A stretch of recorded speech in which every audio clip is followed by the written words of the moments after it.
when we think of functional medicine, it's root cause medicine. So if I go to a endocrinologist and I say that I'm feeling low energy, the endocrinologist may look at a blood panel and see where my thyroid sits, right? And then the answer, if my thyroid is low, would be to just give me thyroid replacement hormone.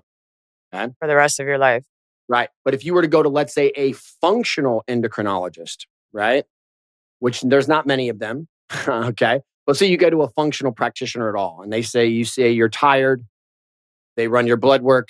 They see your thyroid's a little low. They're going to say, okay, what are all the systems that are involved with the endocrine system that can be underperforming because multiple systems interact with each other to create a function. So like your metabolism, you can't point to it. It's not in one place. It's happening everywhere all the time. It is the product of all 11 systems operating at whatever capacity they're at to create the outcome of metabolism. Same thing with, that's why everybody says a number one issue is fatigue. Because how you feel, or basically the better answer here is there's two forms of energy. There's the amount of ATP you're producing, and then there's the amount of how sensitive you are to feeling your hormones, which is two different things, right? Like I can be producing plenty of ATP, but I could be overproducing and insensitive to cortisol, so I feel tired, or I'm underproducing cortisol, right? So there's two components to this, but fundamentally speaking, I'm going to say what systems are integrally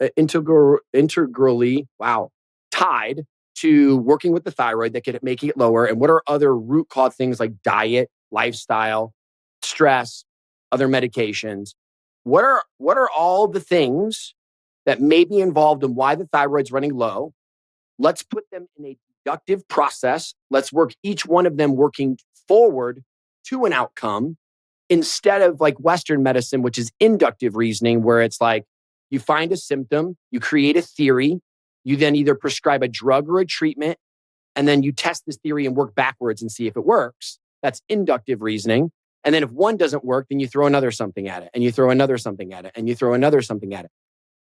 The fundamental problem with medicine is not that they're evil. It's not that there's any of that. There's a lot of great medicine out there, okay? The fundamental problem with Western medicine is how they solve problems. It's how they try to solve complex systems. The body is a complex system, so there are multiple variables ever involved in why a symptom is there. And so if you don't work with somebody that can't work a little bit of all of those systems to create balance and optimization and natural restoration, then you're never actually going to get the result that you desire.